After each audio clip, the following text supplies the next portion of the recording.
धान के शीस से बहड़ भेली सीता बेटी फूल सन भेली सुकुमार हे।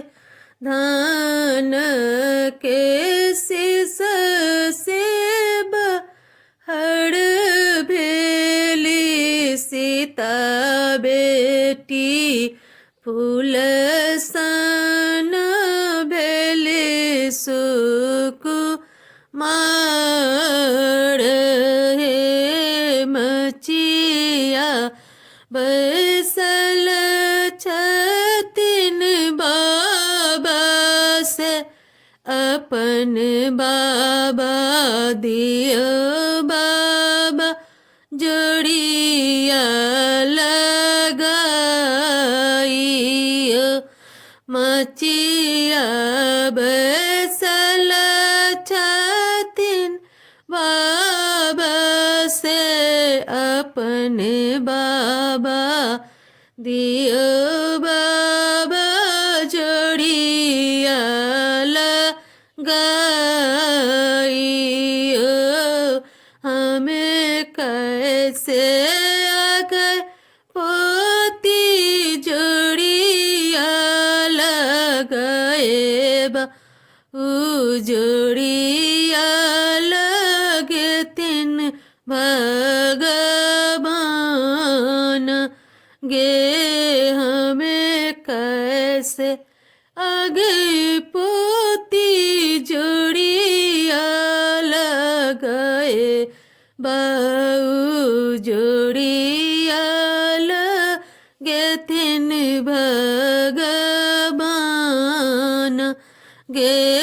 धान के शीस से बहड़ भेली सीता बेटी फूल सन भेली सुकुमार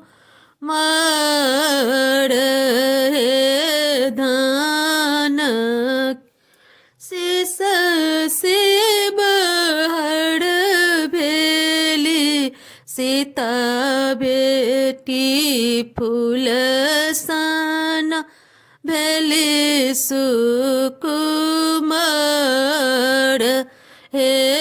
कुर्सी बैसल छथिन पापा से अपन पापा दियो पापा जोड़िया लगाइयो।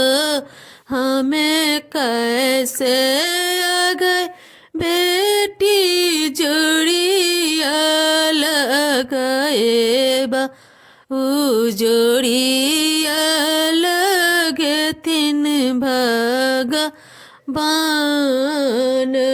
गे। हमें कैसे आ गई बेटी जोड़िया लगाए बा जोड़िया लगे तिन भगवान। भिड़े रहू है जब बाबा करथिन कन्यादान की तब हम तो हरे कनते जे उठल नहीं हर लोग हंसते ससुर लोग कनते जे उठल नहीं हर लोग हंसते ससुर लोग ताल ठोकते उठलन रामचंद्र अवधानी हमर हे।